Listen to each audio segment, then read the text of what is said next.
"Why do you keep checking on me?" she asked, and he had no answer he was ready to give.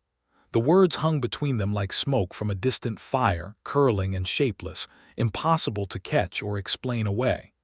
Helen Archer stood in the doorway of the small adobe room she had been given at the back of the Dusty Creek saloon, her dark hair loose around her shoulders, her brown eyes sharp as flint and twice as hard. She had caught him. Again.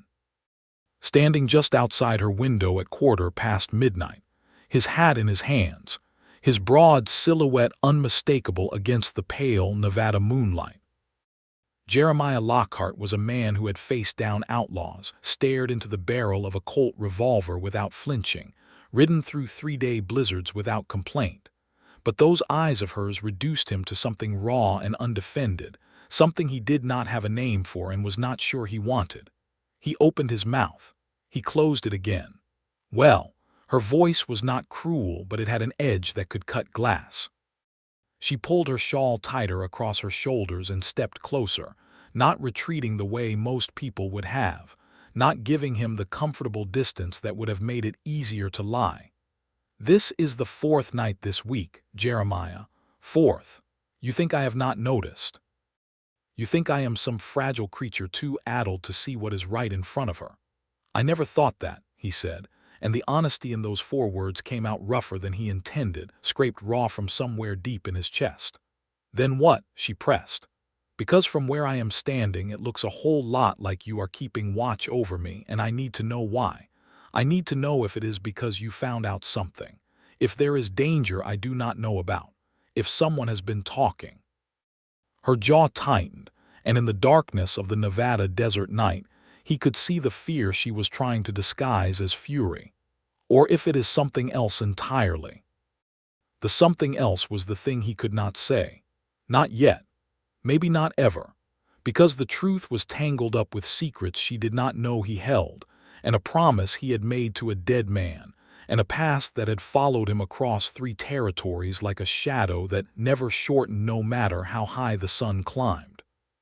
He stood there, the cool October air of 1882 brushing between them, the distant sound of a piano from the saloon drifting into the night, and he did the only thing a man with too many secrets and too little courage could do in that moment. He looked away. And Helen Archer, who had survived things that would have broken lesser people, pulled her shawl close and went back inside, her silence sharper than any accusation she could have spoken aloud. That was the moment everything truly began. Though the truth was, it had begun 3 months earlier, on the day the westbound stage rolled into the small, sun-scorched town of Dusty Creek, Nevada, and Helen Archer stepped out of it looking like someone who had come a very long way from somewhere she was not sure she wanted to go back to. It was July of 1882, and Dusty Creek was the kind of town that sat at the edge of the world and knew it. 2 wide dirt streets, a mercantile, a livery, a church that doubled as a schoolroom on Tuesdays and Thursdays, a doctor's office that was rarely open because the doctor, old Percy Gaines, spent most of his afternoons playing checkers at the saloon. The saloon itself, owned and operated by a broad-shouldered woman named Greta Voss, was called the Copper Spur and functioned as the town's dining room, meeting hall, and general gathering place for anyone with nothing better to do. Beyond the town limits in every direction stretched the Nevada desert, ancient and indifferent, beautiful in the way that dangerous things often are. Helen had come west on the strength of a letter, and a hope that both turned out to be less solid than she had believed. She was 26 years old, born in Cincinnati, Ohio, educated beyond what most people in her circumstances could afford, and recently freed from a life that had quietly suffocated her for years. Her father, a man named Charles Archer, had run a dry goods business that failed spectacularly the year before, taking with it the family's savings, their house, and most of their dignity. Her mother had died when Helen was 17. Her 2 younger brothers had gone to work on the railroad. And Helen had answered an advertisement placed in the Cincinnati Gazette by one Calvin Marsh, a rancher in Dusty Creek, Nevada, who was seeking a capable woman to serve as bookkeeper and household manager for his operation, with the possibility of matrimony if both parties found themselves so inclined. She had corresponded with Calvin Marsh for 5 months. His letters were steady, practical, and kind. He had described his ranch, his cattle operation, his simple but comfortable house, and his honest intentions. He had never misrepresented himself as far as she could tell. He had seemed decent.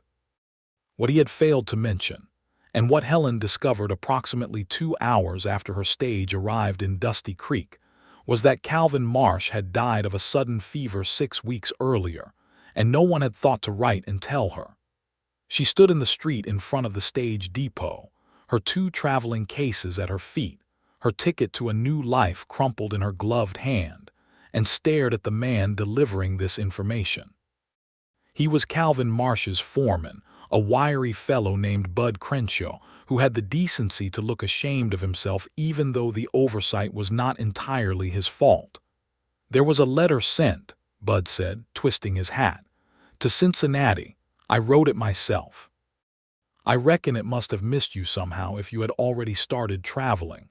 Helen took a breath. She looked down the length of Dusty Creek's Main Street. She looked up at the blazing Nevada sky, white with heat, absolutely indifferent to the small crisis happening beneath it. "Is there somewhere I might stay tonight?" she asked.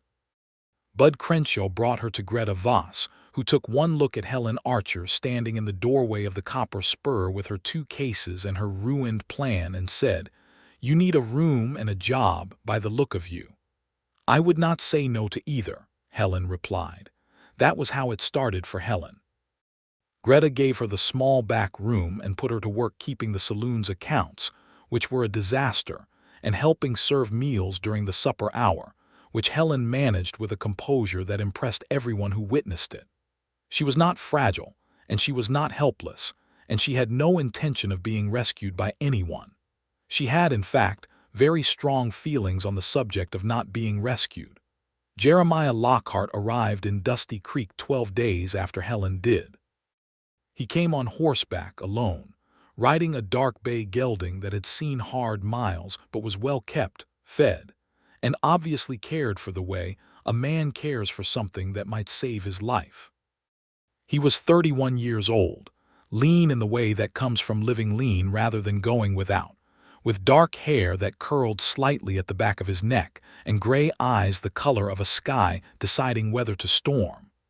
He wore a worn leather vest over a clean blue shirt, denim trousers, and boots that had been resoled at least twice.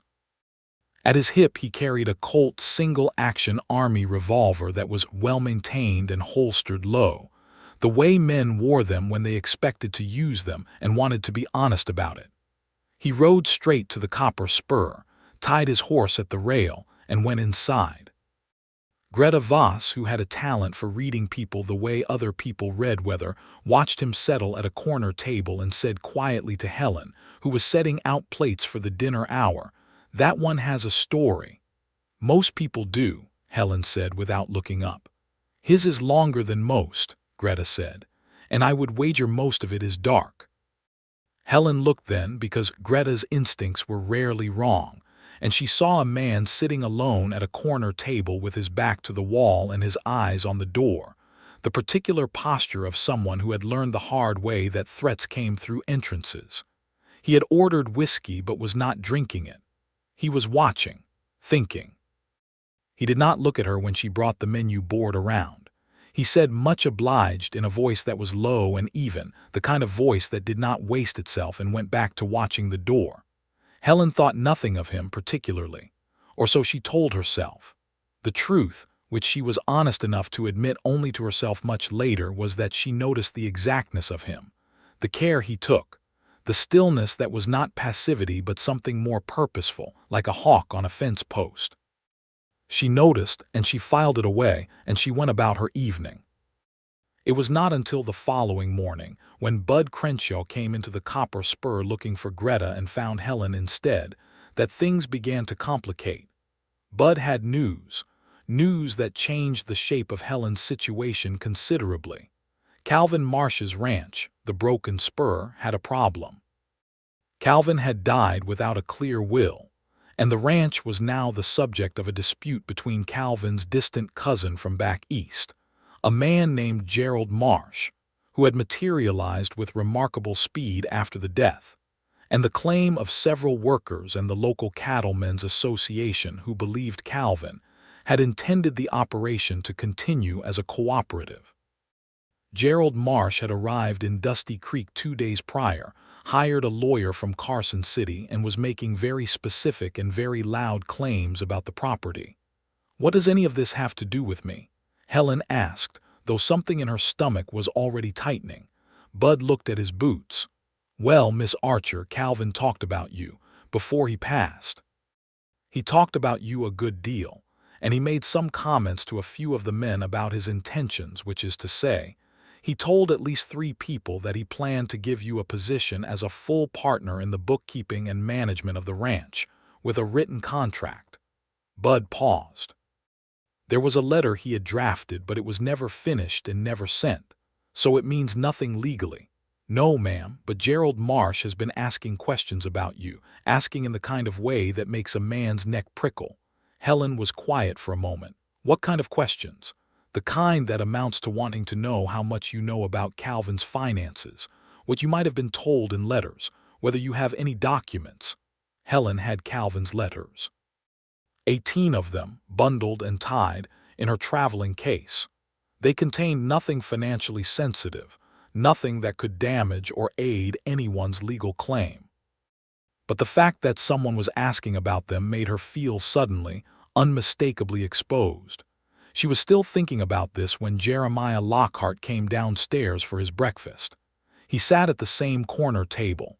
He ordered eggs and coffee and biscuits. He ate quietly and without apparent interest in the conversation between Helen and Bud, which had lowered to near whispers. But he was listening. She knew he was listening because of the quality of his stillness, which was not the stillness of a man absorbed in his meal, but the stillness of a man who had trained himself to hear everything without appearing to. When Bud left and Helen was clearing the adjacent table, Jeremiah Lockhart spoke without looking up from his coffee. "Gerald Marsh is not interested in those letters," he said. Helen went completely still. Then she straightened up very slowly and looked at him. "I beg your pardon." He looked at her then, those gray storm-deciding eyes direct and without apology. "He is not interested in what Calvin may have written to you. He is interested in a ledger. A financial ledger that Calvin Marsh kept separately from the ranch's official accounts. A second set of books." He paused. "He thinks you know where it is." "How would you know anything about that?" Helen asked, and there was no fear in her voice, only a cold, clean precision. He picked up his coffee cup. "Because I came here looking for it too." The silence that followed was not comfortable. Helen Archer had a gift for stillness of her own, the stillness of someone who had learned to process difficult information without the luxury of visible reaction. "You had better explain yourself," she said, pulling out the chair across from him and sitting down without being invited, which was, she had found, the best way to establish that you were not going to be dismissed. Jeremiah Lockhart set down his cup and looked at her for a long moment with the expression of a man revising his expectations in real time. Then he told her a portion of the truth. Not all of it. Not yet. His name was Jeremiah Lockhart. He had, until 2 years ago, been a deputy federal marshal working out of the Carson City office. He had left that position under circumstances he described as complicated, which Helen noted as the first thing he was clearly not being entirely honest about. What he could tell her, and what she was willing to believe because it matched too many details for it not to be true, was this. Calvin Marsh had been, in addition to being a rancher, an informal financial intermediary for a significant land fraud operation that stretched across 3 Nevada counties. He had not been a willing participant, exactly. He had been coerced into it by men who held certain information about his past that could ruin him. He had kept detailed records of every transaction, every bribe, every falsified land claim, because he was the kind of man who believed that documentation was a form of protection. Those records, a leather-bound ledger, were his insurance policy. Before he died, Calvin Marsh had written to someone he trusted. Not to explain everything, but to leave a trail in case something happened to him. He had written to Helen Archer. "He wrote to me about cattle prices and weather patterns," Helen said carefully. "And about a book he had been reading," Jeremiah said. "A particular book that he mentioned more than once." Did he? Helen thought. She thought carefully, going back through those 18 letters in her mind with the methodical precision she brought to accounting columns, and she found it. A reference, in the third letter, to a copy of Robinson Crusoe that Calvin had been reading and found most instructive. And again, in the seventh letter, a mention that he kept his most important reference materials in the good company of Mr. Defoe. "The ledger is hidden in a copy of Robinson Crusoe," she said. "Most likely at the ranch," Jeremiah said. "Or it was. Gerald Marsh has already been through the house twice. Either he has not found it or he found it and is pretending otherwise." Why pretend otherwise? Because the ledger does not just implicate Calvin, it implicates the men who coursed him. Men who are still very much alive, and some of whom are still very much in positions of legal authority in this territory. He paused, and something moved through his expression that was not entirely professional. "I need that ledger, for reasons that go beyond Gerald Marsh's inheritance dispute. The complicated circumstances under which you left the Marshal's service," Helen said. He looked at her, said nothing. "You were implicated," she said, "or someone used those records to make it appear so, and you need the ledger to clear your name." The muscle in his jaw moved. "You are quick." "I keep accounts for a living," Helen said. "I understand how numbers can be arranged to tell whatever story someone wants them to tell." That was the beginning of an uneasy alliance. Not a trust, not yet, but a mutual recognition that they were circling the same fire for different reasons, and that the fire was going to burn someone regardless, and that it would be better to stand together than be consumed separately. They did not like each other, or at least, Helen was careful to maintain that position, and Jeremiah seemed to agree it was the professionally wise stance. They were polite and efficient and occasionally tense in the particular way of two people who are working very hard not to notice things about each other. Helen went to the Broken Spur Ranch the next day. On the pretext of retrieving a personal item, she claimed to have sent ahead to Calvin's care. Bud Crenshaw, who was loyal to Calvin's memory and deeply suspicious of Gerald Marsh, led her inside without question. Jeremiah waited outside, at the agreed-upon spot near the eastern fence line, watching the property lines. It took Helen 20 minutes to find it. Not in a copy of Robinson Crusoe, as it turned out, because Gerald Marsh's search of the house had already removed every book from the shelves. But Calvin had been cleverer than that. The reference to Robinson Crusoe had been a misdirection within a misdirection. In one of the letters, the third one, he had also mentioned, almost in passing, that he kept a shelf of tools in the barn organized so that a man could always find what he needed in the dark. The ledger was in the barn, wrapped in oilcloth, tucked behind a loose board in the back of the tack room, in the place where the darkness was deepest, and a man's hands would know it by touch. Helen walked out of that barn with a wrapped ledger under her arm, and a face so composed that Bud Crenshaw, who was watching from the yard, said later that she had walked like someone who had found exactly what she expected and was entirely unsurprised by it. She brought it to Jeremiah at the fence line. He took it from her. He held it for a moment, the oilcloth cool and heavy in his hands, and something passed across his face that Helen, despite her intentions, could not help watching. It was relief, but the kind of relief that is complicated by everything surrounding it, the kind that costs something.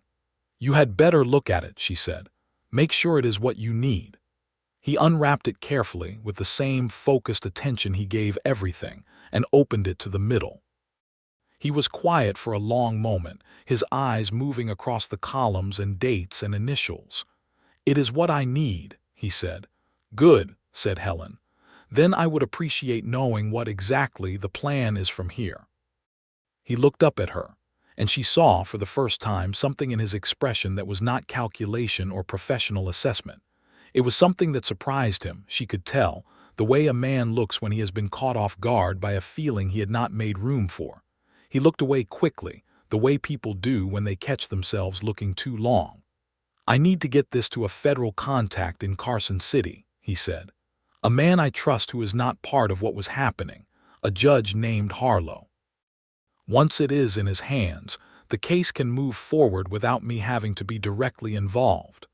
And Gerald Marsh will lose his claim on the ranch along with several other people losing considerably more than property.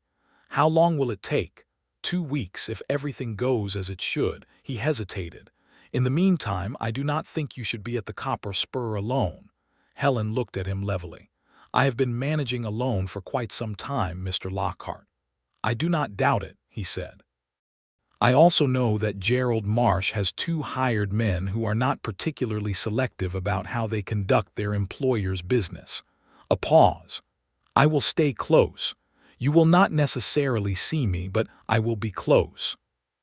She opened her mouth to tell him that she did not need a guardian and that she was fully capable of assessing her own risks, but something in the steadiness of his eyes stopped her.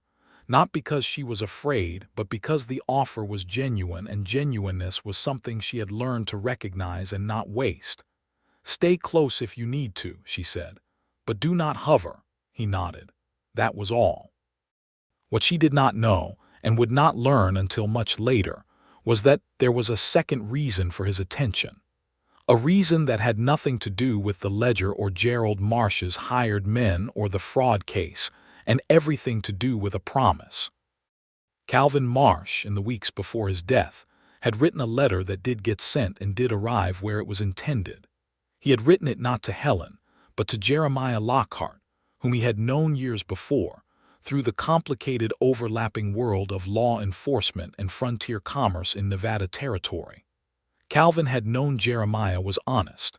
He had known Jeremiah had been wrongly implicated in the fraud case, because Calvin himself knew who the actual architects of it were. And he had asked Jeremiah in that letter to find Helen Archer when she arrived, because she was coming west to a life that no longer existed, and she deserved better than to be abandoned in a strange territory with no protection and no warning. He had asked Jeremiah to look out for her. And Jeremiah, who had received that letter a week after Calvin died, who had read it in a rented room in Reno, had felt the weight of it settle into him like a stone into still water. He had come to Dusty Creek for the ledger, yes. That was the urgent practical reason. But he had also come because a dying man had asked him to, and that was the kind of thing Jeremiah Lockhart could not walk away from. The problem was that nowhere in Calvin Marsh's letter, or in any expectation Jeremiah had formed on the long ride south, had he anticipated Helen Archer the way she actually was. He had imagined someone who needed practical assistance, someone to be guided through a difficult situation, someone fragile or uncertain or lost. He had not imagined someone who found a hidden ledger in 20 minutes. He had not imagined that voice, that precise and cutting intelligence, those brown eyes that saw directly through every layer of professional neutrality he tried to maintain. He had not imagined sitting across a breakfast table from a woman and feeling the particular and deeply inconvenient sensation of wanting to know everything about her.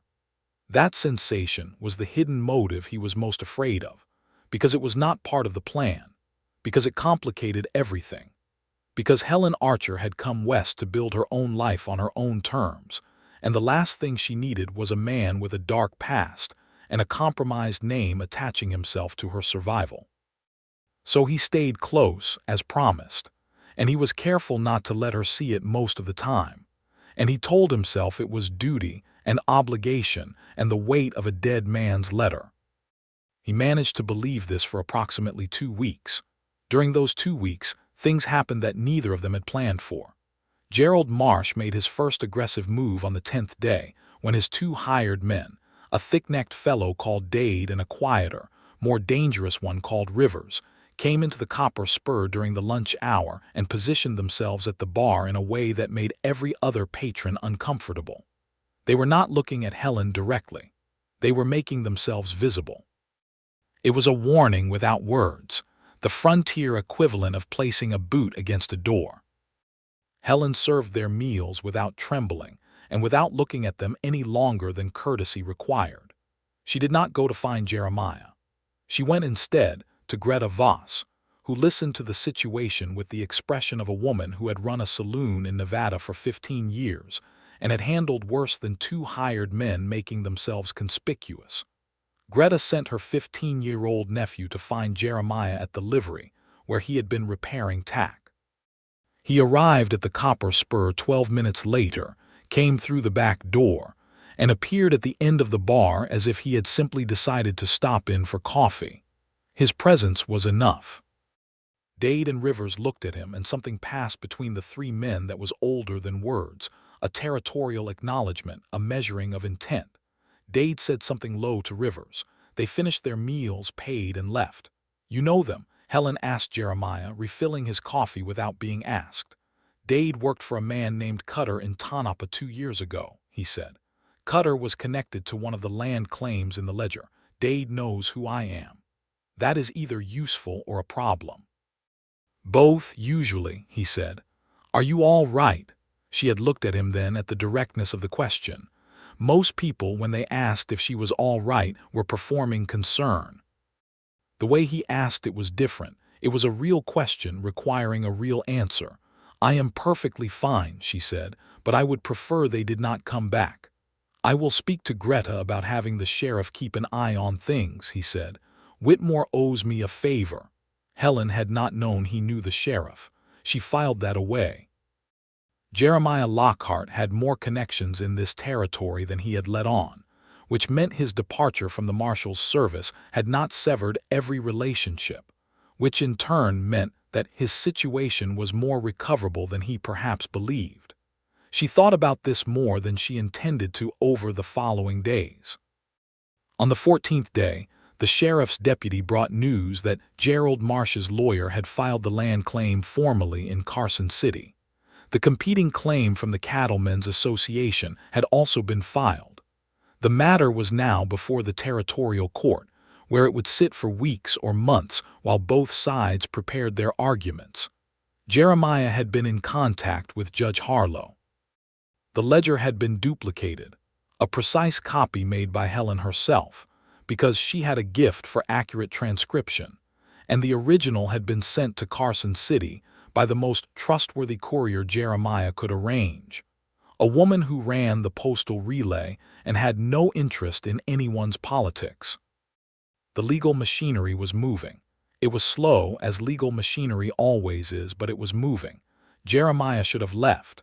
The practical reasons for his presence in Dusty Creek were winding down.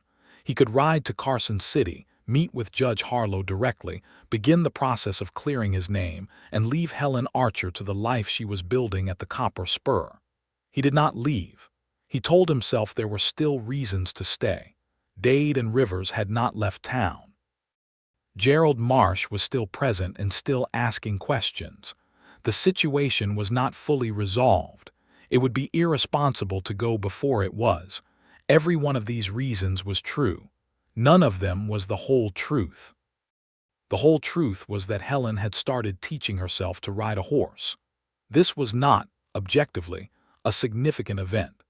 People learned to ride horses all the time in 1882 Nevada, particularly practical people who intended to remain in a landscape where a horse was often the difference between being somewhere and being stranded.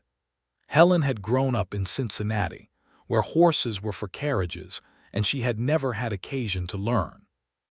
She had decided, with the straightforward logic that characterized all her decisions, that this was a gap in her capabilities that needed correcting.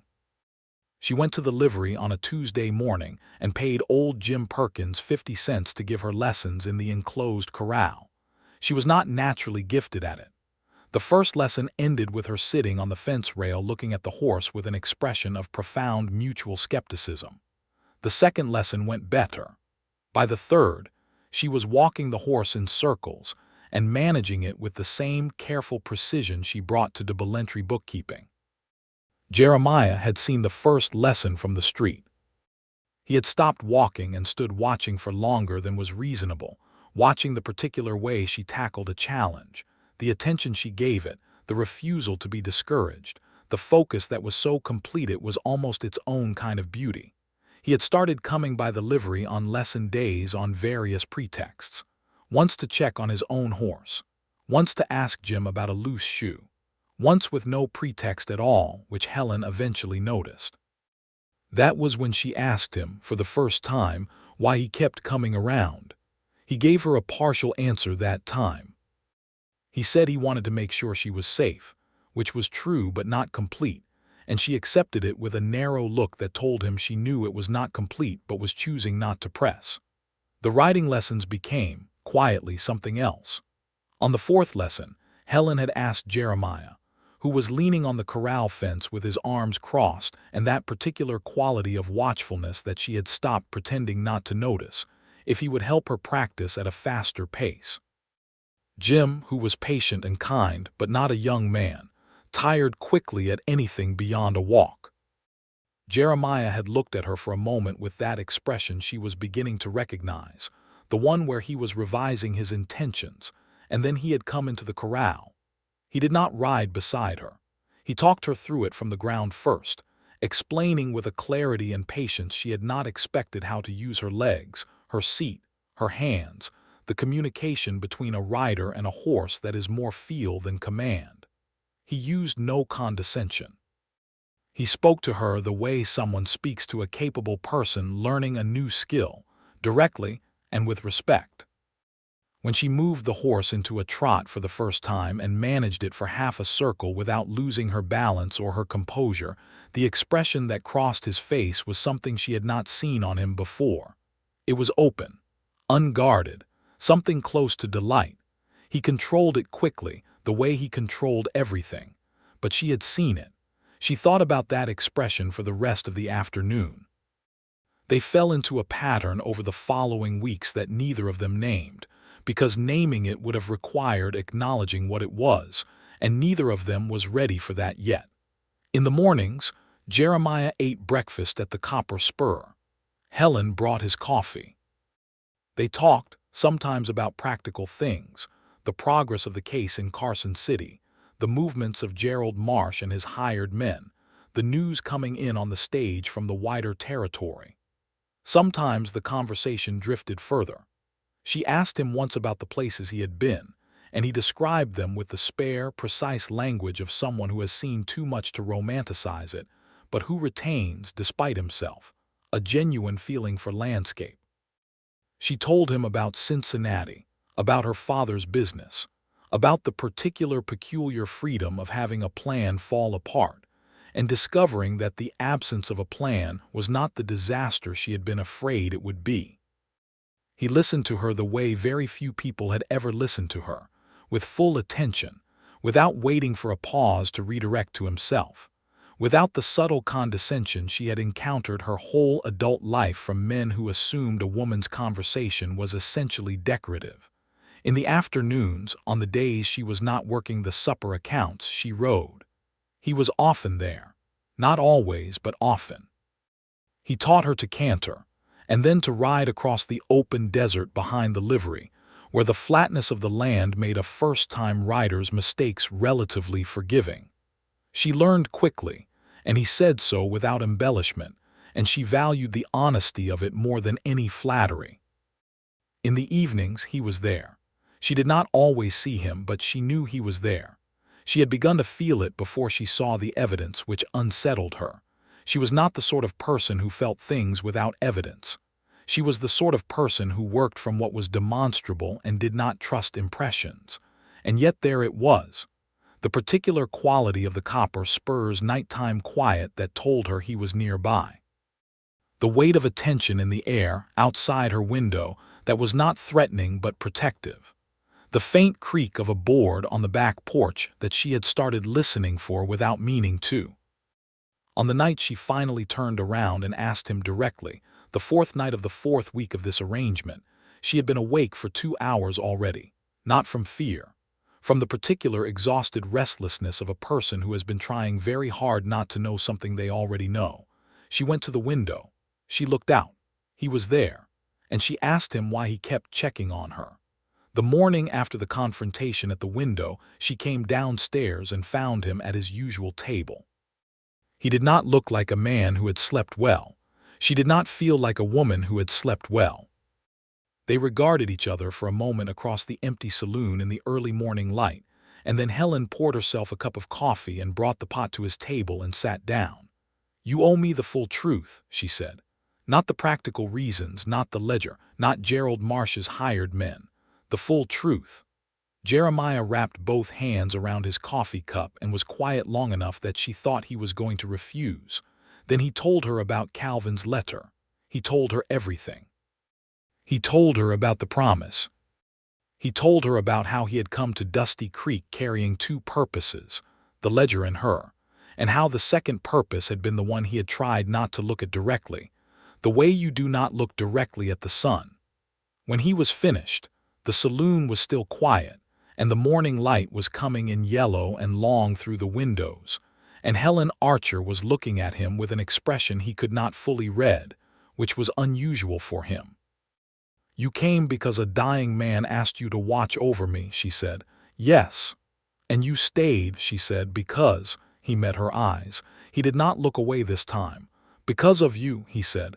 "Because of who you are. Because every morning at this table I find myself looking forward to the conversation more than I have looked forward to anything in a very long time." Helen was quiet for a moment. Then she said, "I'm not looking for someone to look after me." "I know," he said. "I'm not going to be beholden to anyone. I know that too, and I have every intention of building a life here that is my own. As you should." She looked at him carefully. "Are you capable of being part of someone's life without trying to run it?" He thought about it. It was the kind of question he could have answered smoothly and quickly, which would have meant the answer was performance rather than truth. Instead, he was quiet for a moment, genuinely considering it. "I believe so," he said. "I have not had much occasion to find out." "That is an honest answer," she said. "I am trying to be more honest," he said. "It is more difficult than I expected." Something shifted in her expression. It was not a softening exactly. It was more like the moment when a lock turns and a door becomes a door rather than a wall. She picked up her coffee cup and looked out the window at the morning street. "I notice when you are nearby," she said quietly, as if admitting something she had not intended to. "I notice when you are not." A pause. "I find that inconvenient." "So do I," he said. They sat in the morning quiet with that between them, which was not a declaration and not a promise but was something, and both of them knew it. 3 days later, news came from Carson City. Judge Harlow had reviewed the ledger. The evidence was substantial and clear. 2 county land commissioners and 1 circuit judge had been formally charged with fraud, conspiracy, and abuse of office. Gerald Marsh's claim on the Broken Spur Ranch had been suspended pending investigation, as Calvin's coercion by the fraud ring called the validity of any debts or informal arrangements made during that period into question. Gerald Marsh himself, who had been receiving payments from the fraud ring through Calvin's operation, was now a person of considerable legal interest, and Jeremiah Lockhart's name, which had appeared in the fraudulent records as a supposed collaborator, had been formally cleared. Judge Harlow's letter to Jeremiah was brief and direct. The evidence conclusively showed that Lockhart's name had been placed in the records without his knowledge or participation. His conduct record from the Marshal's service had been reviewed and found exemplary. Should he wish to be reinstated, the position was available. Jeremiah read the letter twice in his room at the boarding house down the street, where he had moved when it became clear he was going to stay in Dusty Creek longer than originally intended. He sat with the letter for a long time, this letter that represented the thing he had been working toward for 2 years, the clearing of his name, the return of what had been taken from him. He had expected to feel triumph. He felt instead something quieter and more complicated. because the letter also represented the end of the urgent practical reasons for being in Dusty Creek, and the question of what came after those practical reasons was one he needed to answer. He brought the letter to Helen that evening. He found her at the desk in Greta's back office, working through the week's accounts, an oil lamp burning beside her, her dark hair pinned up but beginning to escape in the way it did by the end of a long day. She read the letter carefully all the way through and then looked up. "It is done," she said. "Yes. You can go back to Carson City, reinstate with the service if you want to." "Yes." She put the letter down and looked at him steadily. "What do you want to do?" "I want to know what you want," he said, and there was nothing indirect about it. She was very still for a moment. "That is not an answer to the question I asked." "Helen." He moved from the doorway to where she was sitting, not hovering over her but pulling up the other chair so he was at her level, because this was not a conversation to be had at different heights. "I am going to say something that I have not said to anyone in a very long time, and I need you to hear it the way I mean it and not the way you are afraid I mean it." She waited. "I do not want to go to Carson City and leave you here. I want to stay. Not to watch over you, not because of a promise, not for any practical reason. I want to stay because the thought of getting on my horse and riding north, without knowing when I will see you again, is the most dismal thing I can currently imagine." He paused. "That is what I want. What you want is a separate question, and I will respect whatever the answer is."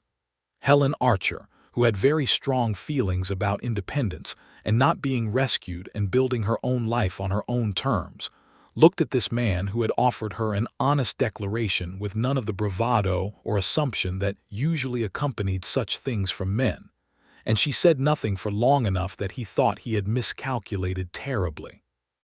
Then she said, "You would have to give me a real reason to trust you, not just good intentions. I know about good intentions.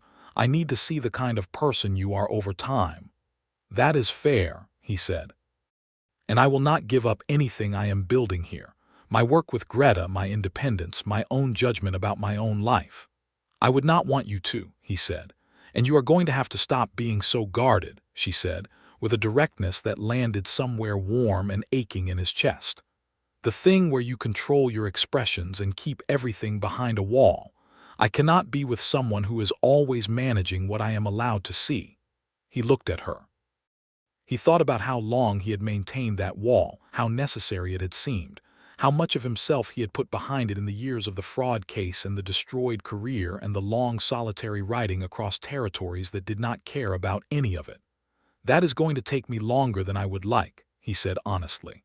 "I know," she said. "I can see that. I am willing to be patient within reason." A pause and something almost like warmth in her voice now. "Within reason." That was not a yes to everything. It was the beginning of a yes, and both of them understood the difference and valued it appropriately. He did not go to Carson City immediately. He sent a letter instead to Judge Harlow explaining that he required a few more weeks in Dusty Creek for personal reasons, and that he would present himself to discuss reinstatement at the end of October. The weeks that followed were different from the ones before. The urgency was gone, the legal machinery grinding forward on its own momentum, and what remained was the two of them in an ordinary town in ordinary autumn Nevada, with no crisis requiring them to be in the same place. They were in the same place anyway. Jeremiah took a more permanent room at the boarding house.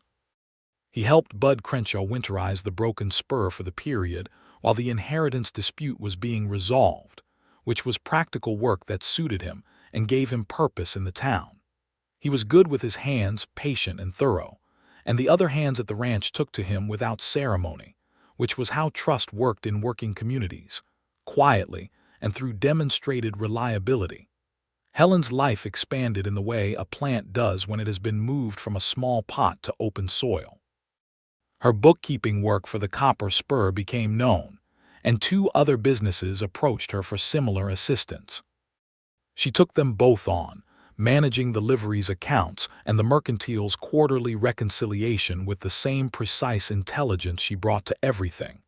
She was saving money. She was building credit with the local bank. She was making plans that were entirely her own. She and Jeremiah fell into the habit of Sunday afternoon rides. Not lessons anymore, she had long since needed no instruction, but genuine rides out into the desert, where the autumn had turned the light gold and the sage was silver, and the silence was vast and deeply alive. They rode well together. He matched her pace without comment, neither racing ahead nor holding back, and she noticed this and appreciated it without saying so immediately. They talked on those rides in a different register than they talked at the Copper Spur. The open country seemed to loosen things. He told her about growing up in Missouri, about his father who had been a farmer and a man of quiet, strong principles, about how he had come west at 19, following the particular restless pull that the West exerted on young men in the years after the Civil War. He told her about his time as a marshal, about what he had loved about it, the sense of contributing something real to the messy project of order in a violent landscape, and what had worn at him about it, the politics and the corruption that collected around institutions the way rust collected around iron.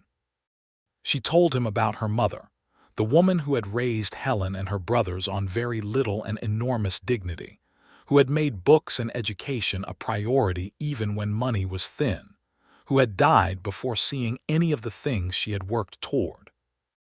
Helen spoke about this without sentimentality but with a grief that was still present, the kind that does not go away but becomes part of the architecture of a person. He listened to her grief without trying to fix it or minimize it. He said simply, "She sounds like someone remarkable," and left it at that, which was exactly right. The first time he touched her was unplanned. They were riding back toward town on a Sunday in late September, and her horse, a steady gray mare she had been borrowing from the livery, shied suddenly at a jackrabbit in the brush. Nothing dangerous, the horse was well trained and came back quickly, but Helen's hat was knocked off in the recovery and caught on a mesquite branch, and the pin holding her hair came loose with it, so that when she straightened up and looked around for the hat, her hair was down around her shoulders and she was laughing despite herself. The full, unreserved laugh that she rarely allowed in front of people, the laugh that transformed her face entirely. He had been reaching to retrieve the hat from the mesquite at the same moment she turned, and suddenly they were very close, her laughing face and his outstretched arm and the hat between them, and he looked at her with that expression that had escaped him once before in the corral, the open, unguarded one, except this time he did not control it quickly. He reached out and tucked one strand of dark hair back behind her ear, a gesture that was so careful and so entirely out of character for everything he usually permitted himself that it surprised both of them. He handed her the hat. She took it. Neither of them said anything for a moment. Then she said, her voice slightly different in register than usual, "Thank you," and put the hat back on, and they rode back to town in a silence that was neither awkward nor ordinary. That evening at the Copper Spur, she sat down next to him at dinner instead of across from him. It was a small thing. It meant something. Gerald Marsh attempted one final and rather desperate gambit in early October. Faced with the disintegration of his legal claim, the investigation of his own financial ties to the fraud ring, and the general collapse of his position in Dusty Creek, he made the decision to acquire Helen's original letters from Calvin by force. He sent Dade alone this time, late on a Tuesday night, to break into the Copper Spur through the back window. Helen was awake. She had been reviewing the mercantile accounts and had not yet gone to bed. She heard the window and she did not panic. She blew out her lamp and moved to the far side of the room and found the small Derringer pistol that Greta Voss had given her 2 weeks after her arrival in Dusty Creek, pressed into her hand with the words, "Every woman in Nevada should have one," and she waited. Dade came through the window. Helen told him in a clear voice to stop. He did not stop. She fired the Derringer into the ceiling, which Greta was going to be unpleasant about, and Dade stopped. Jeremiah was through the door from the hallway less than a minute later, because of course he had been there, listening for exactly this, and he came in with his revolver drawn and found Dade sitting on the floor looking at the hole in the ceiling with the expression of a man who had very badly misjudged the situation.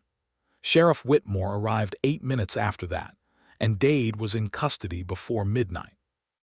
Gerald Marsh was on the eastbound stage the following morning, having made rapid calculations about the value of remaining in Nevada versus the value of his continued freedom of movement.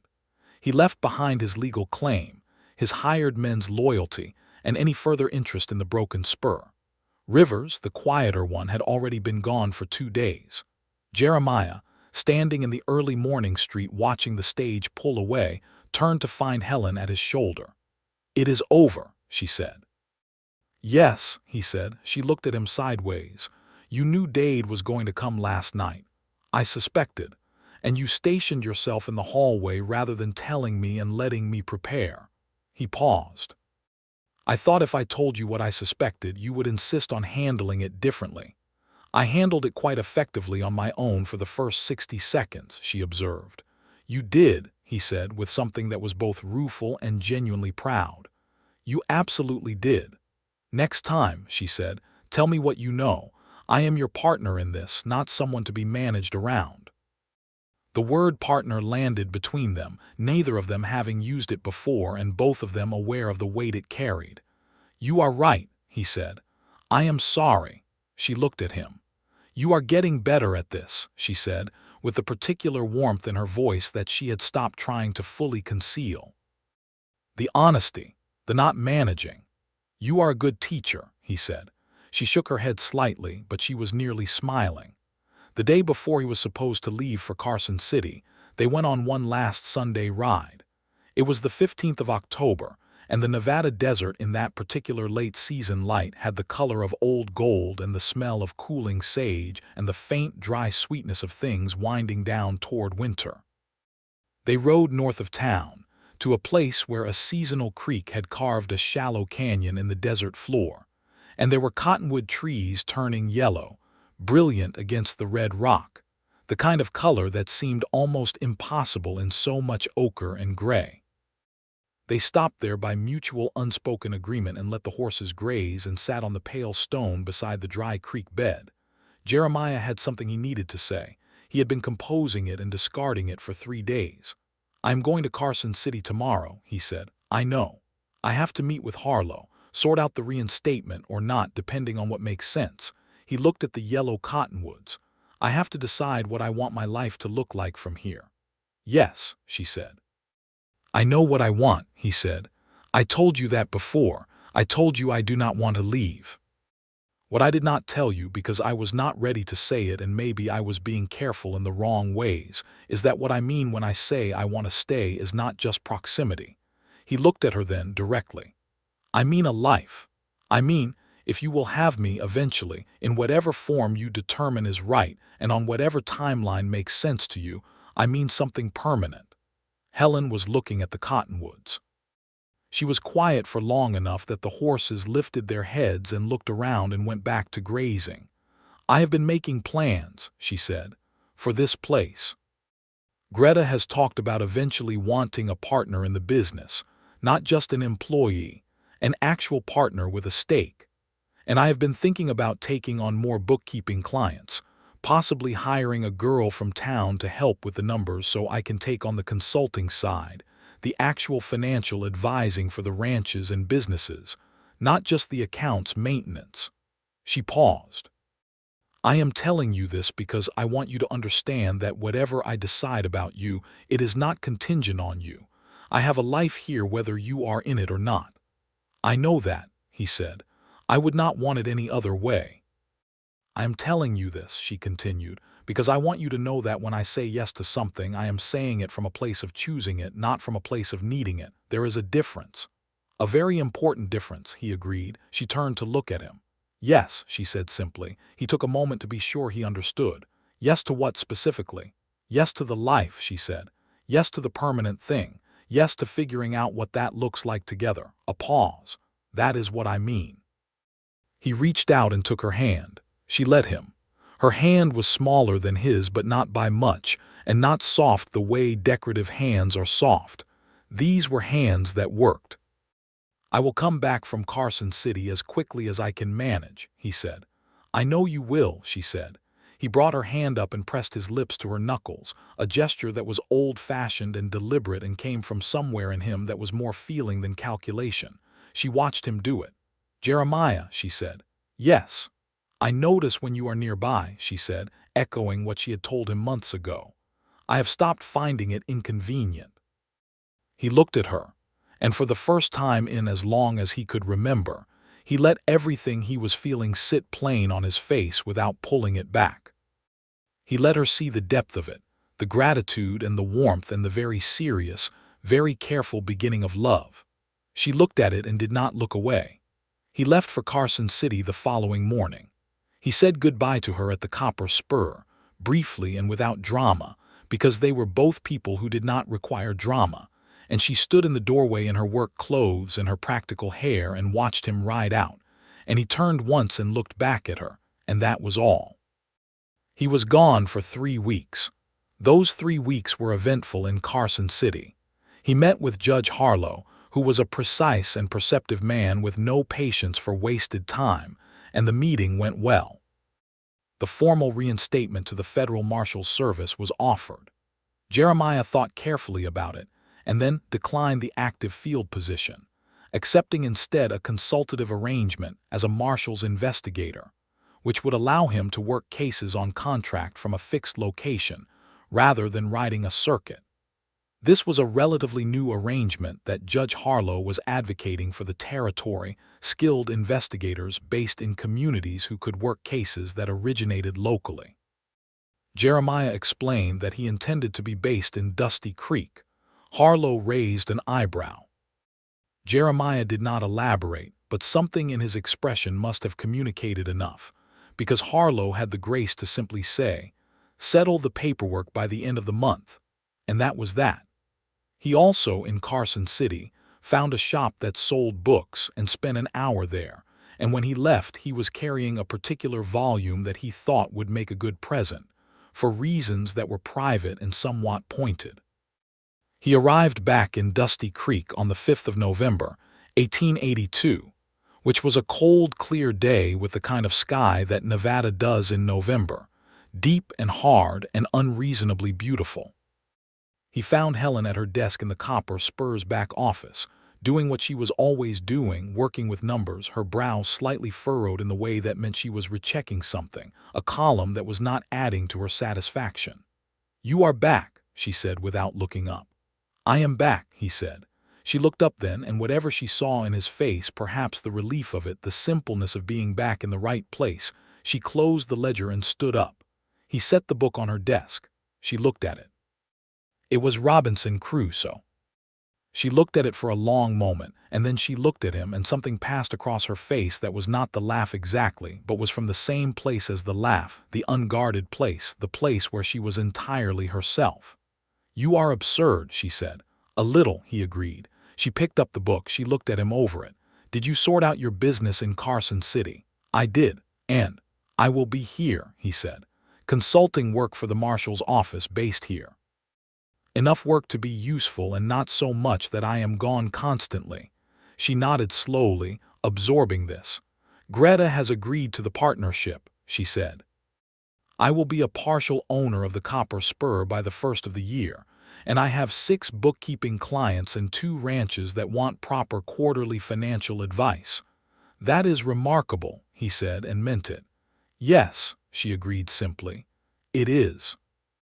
They stood in the back office of the Copper Spur on a cold November day in 1882, these two people who had come to a small Nevada desert town for entirely different reasons and had stayed for the same one. And the thing between them that had been building through ledgers and writing lessons and late-night confrontations and honest conversations at corner tables was no longer hidden and no longer questioned. "Helen," he said. "Yes," she said before he finished, because she already knew what it was. He crossed the small room and she set the book down, and when he kissed her, it was the kind of kiss that comes from people who have been thoughtful and careful and patient for a long time, and are now entirely certain, which is to say it was not tentative, and it was not performed, and it carried the weight of everything that had led to it. Greta Voss, who had been passing by the doorway, looked in, assessed the situation in approximately 1 second, and went the other direction with the expression of a woman who had been correct about something and was taking private satisfaction in it. The winter of 1882 into 1883 was the kind of winter that tests a community, cold and long and occasionally brutal, with 3 weeks in January when the temperature dropped to levels that killed cattle and froze the creek south of town solid. The people of Dusty Creek managed it the way frontier communities managed hardship, collectively, and with the particular solidarity of people who understand that survival is not individual. Jeremiah and Helen were part of that community by then in the way that feels organic rather than engineered. He was known and trusted at the ranches and the sheriff's office. She was known and trusted by every business that dealt in money and the half-dozen families she had quietly helped reorganize their finances over the fall. They were known together as the pair who had broken the land fraud case, though neither of them mentioned it particularly. Jeremiah proposed in February, on a cold afternoon when the weather had broken briefly, and they had ridden out to the Cottonwood Canyon, which was bare now, the trees skeletal against pale winter sky, but still beautiful in the way that bare things are beautiful, which is honestly and without pretense. He had thought about how to do it for 2 months. He did not want to make it theatrical because neither of them was theatrical. He did not want to make it transactional because they had both lived in the shadow of transactional arrangements long enough.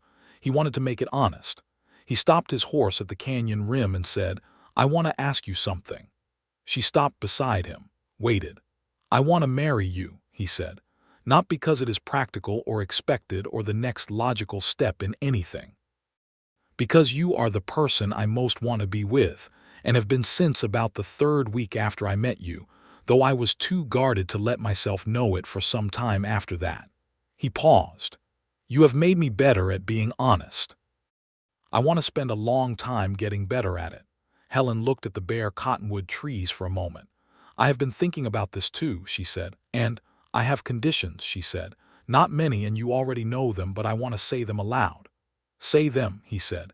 "Equal say in everything," she said.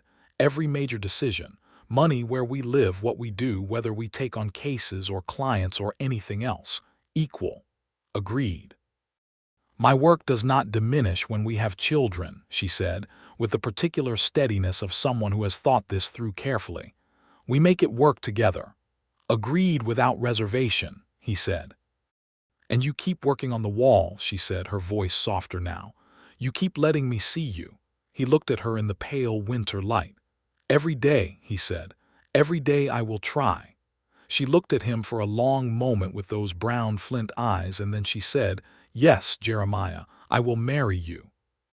They were married in April, when the desert was waking up and the sage was silver green, and the mornings were cold, and the afternoons were warm, and the light was the particular Nevada spring light that seems to come from everywhere at once. The ceremony was in the little church on Main Street, performed by Pastor Eddings, with Greta Voss as witness for the bride and Bud Crenshaw as witness for the groom, because both of them had been present from the beginning and both of them had invested something in the outcome. Helen wore a dress she had made with Greta's help, gray-blue wool with white at the collar, because she was not a white satin and orange blossom person, and the gray-blue suited her exactly. She carried a small bunch of desert wildflowers that Jeremiah had gotten up before dawn to pick from the hillside north of town, and when she came down the aisle of the small church and saw him standing at the front with the expression he no longer tried to control, she thought simply, "Yes, this is right." He thought, looking at her, "I do not deserve this, and I am going to work every day to be worthy of it." They said their vows in the direct, unhesitating way of people who have already had all the difficult conversations and know exactly what they are promising. The celebration afterward was at the Copper Spur, which Greta had decorated with ribbon and paper flowers that seemed slightly out of character for the practical woman, but which she defended stoutly as appropriate to the occasion. Half the town came. There was food and music, a fiddle player and a man with a harmonica, and dancing that got progressively less formal as the evening went on. Jeremiah was not a natural dancer. Helen, who had taken dancing lessons as a girl in Cincinnati, was considerably better at it. She taught him, in the way he had taught her to ride, with direct instruction and no condescension and genuine amusement when he got it wrong. He got it wrong several times. He did not mind. "You are better at horses," she said. "Significantly," he agreed.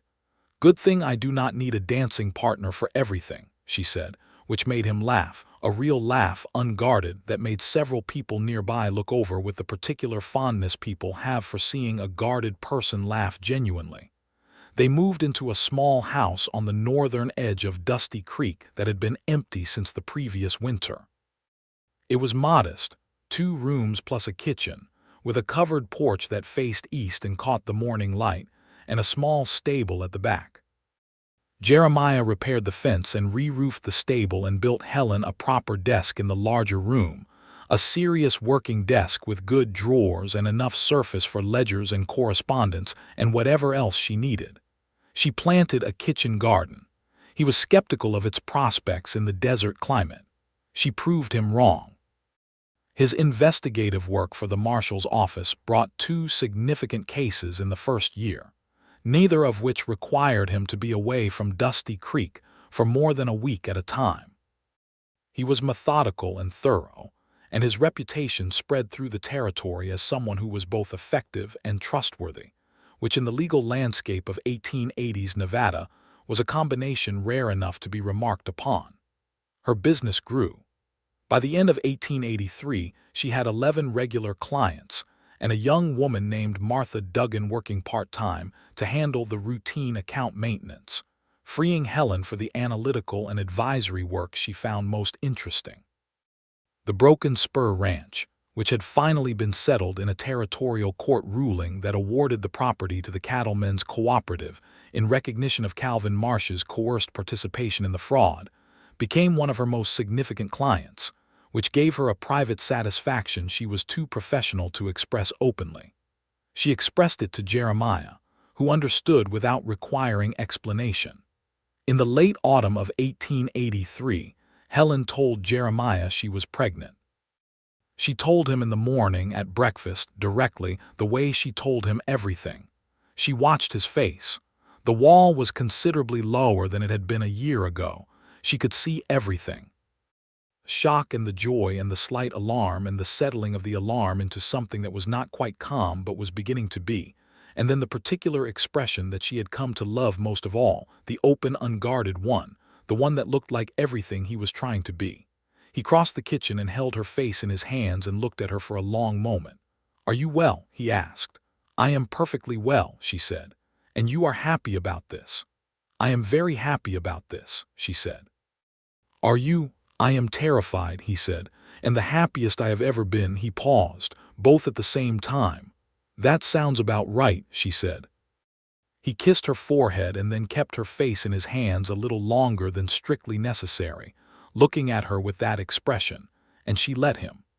Their son was born in June of 1884. They named him Calvin James Lockhart, the first name for a man who had set this whole story in motion from the far side of death, the second for Jeremiah's father. He came into the world at the Dusty Creek doctor's house, delivered by old Percy Gaines, who was, when it actually mattered, considerably more capable than his checkers-playing afternoons suggested. Calvin James Lockhart was healthy and alert, and had his father's gray eyes from the start, which was something the whole town eventually remarked on. He had his mother's way of paying very close attention to everything, which Jeremiah noticed at a remarkably early age, and which made him feel a complicated pride that he expressed by being somewhat ineffective at conversations for several days. Helen returned to work when Calvin was 6 weeks old. Martha Duggan, who had become a genuine assistant by this point, took on additional hours. Greta Voss, who had become a sort of surrogate aunt to this enterprise, appeared at the house on a regular basis with food and the offer of watching Calvin when Helen was in meetings with clients, which Helen accepted as the practical arrangement it was, and Greta clearly enjoyed enormously. Jeremiah, who had been concerned about managing the balance of his own work and being present at home, discovered that he had better instincts for it than he had feared. He was good with the baby in the direct, calm way he was good with things that required patience and attention. He did not treat infant care as something outside his domain. Helen noted this with approval. He noted her approval with something that was too deeply felt to be simple satisfaction. In the late fall of 1885, Judge Harlow wrote to offer Jeremiah a more significant role, a senior investigator's position overseeing fraud and land cases across 3 counties, based still in Dusty Creek, but with a small team reporting to him. It was a meaningful step up, and the letter was flattering. Jeremiah and Helen discussed it over dinner after Calvin was asleep. They sat at the kitchen table with the lamp burning and the night wind coming in off the desert through the slightly open window, the way they had their best conversations, unhurried, equal, both of them with their coffee cups and the willingness to think something through. "It is a good opportunity," Helen said. "It would mean some weeks when the caseload is very heavy," he said, "and occasional travel, though less than field work." "Can you manage the team component?" she asked. "You are not a natural delegator." He considered this honestly, which was the way he considered everything now. "I am getting better at it," he said. "And having a team would mean less personal exposure on difficult cases, which has its own value." "Take it," Helen said.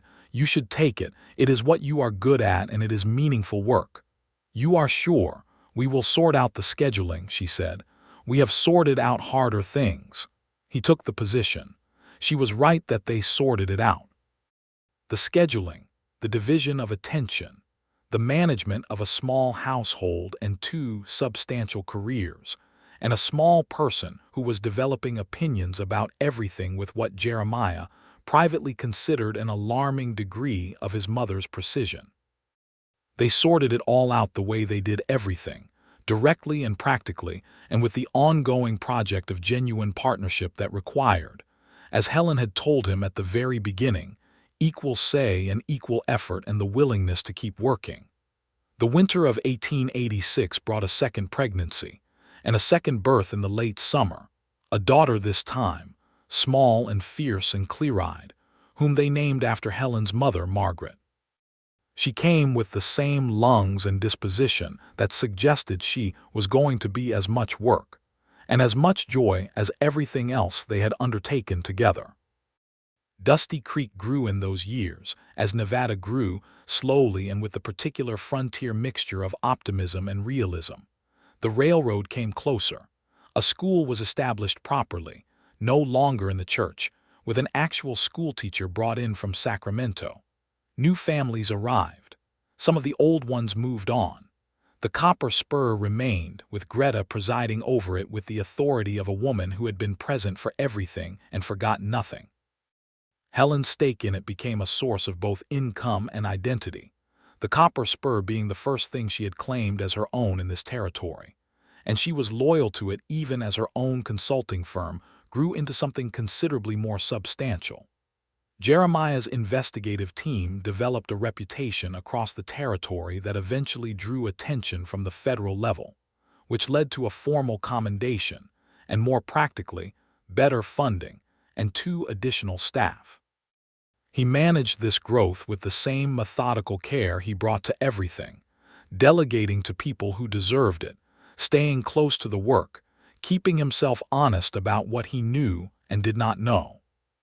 He still, sometimes in the late evening when the house was quiet and the children were sleeping and the desert outside was doing what the desert always does, vast and still and ancient and entirely itself, stood for a moment at the window and looked out. Old habit, but the nature of the watching had changed entirely. There was nothing to guard against out there. The window faced north, toward the canyon with the cottonwood trees, invisible in the dark but present in the way that places where something important happened are always present in the mind. Helen came to stand beside him one such evening in the fall of 1887 and looked out the same window. "What are you looking at?" she asked.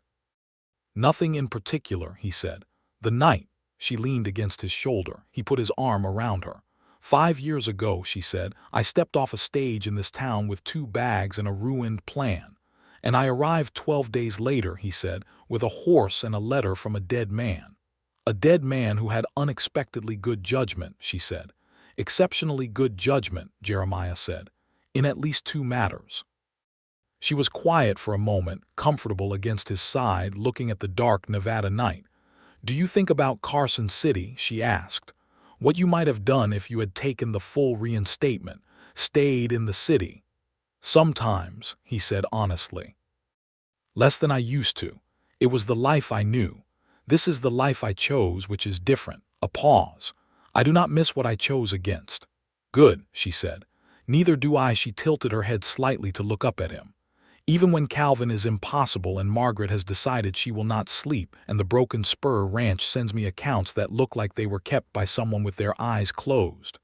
Even then, he said, and smiled, which he did now without it requiring anything extraordinary. Especially then.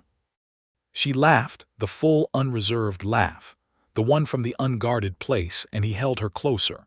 And outside the Nevada night was cold and clear and shot through with stars, indifferent in the way that ancient things are indifferent, but beautiful, undeniably, unignorable, the way that some things simply are. In the spring of 1889, Helen Archer Lockhart and Jeremiah Lockhart sat at the desk in the eastern room of their house, the room with the good morning light, and signed the papers that formalized the financial consulting firm she had been running informally for 6 years. Helen Lockhart and Associates, financial consulting for agricultural and commercial enterprises, registered in the territory of Nevada, with a real office now in the building next to the Copper Spur, with Martha Duggan as a full partner and 3 other people on staff. Jeremiah signed as a witness and then leaned back and looked at the papers with the expression he had stopped hiding. This is not small, he said.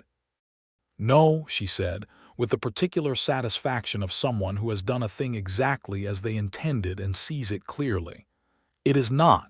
He looked at her. At the woman who had stepped off a stage with 2 bags and refused to be crushed by the gap between what she had planned and what she had found, who had outthought a land fraud case and found a hidden ledger in 20 minutes and learned to ride a horse and built something real and true in a hard landscape that rewarded exactly that combination of intelligence and will. Helen, he said. She looked up from the papers. I know, she said. I have not said it yet, he said. You say it all the time, she said, not always in words. He reached across the desk and took her hand. I love you, he said. I have loved you since before I was ready to know it, and I will love you longer than I will have words for it. She turned her hand in his and held it. I love you, she said simply, the way she said everything true, directly and without adornment and meaning every syllable. Outside the open window of the eastern room, the Nevada spring morning came in gold and clean, carrying the smell of sage and warming rock and the faint distant sound of Calvin, who was 4 now and extraordinarily mobile, telling something or someone in the yard a detailed and animated story, and Margaret's answering gurgle of commentary from wherever she had been set down, and Greta Voss's voice from somewhere beyond the fence with a greeting she had been delivering every morning for 7 years. The ordinary music of a life that was genuinely, deeply, irreversibly their own. Years later, when people in Dusty Creek told the story of how the Lockharts came to be, they always started in the same place, with a woman who stepped off a stage into a ruined plan, and a man who arrived 12 days later carrying a dead man's letter and his own complications, and how these 2 people who had every reason to keep their walls up chose, one careful decision at a time, to take them down instead. Some people told it as a story about the land fraud case, because that was the dramatic part, the hidden ledger and the corrupt commissioners and the hired men and the judge in Carson City. Some people told it as a story about the town of Dusty Creek itself, how 2 people who arrived uncertain had ended up being part of what made it real. But Greta Voss, when she told it, always started the same way. she would say. There was a night when Helen asked him why he kept checking on her, and he had no answer he was ready to give. And the way she looked at him when he could not answer, and the way he looked back at her, is the whole story really. The rest is just what happened next. And then Greta would pause and refill whoever's glass was in front of her and say, which turned out to be more than any of us expected, and far more than either of them would have allowed themselves to hope for. Which was true. Every word of it was true.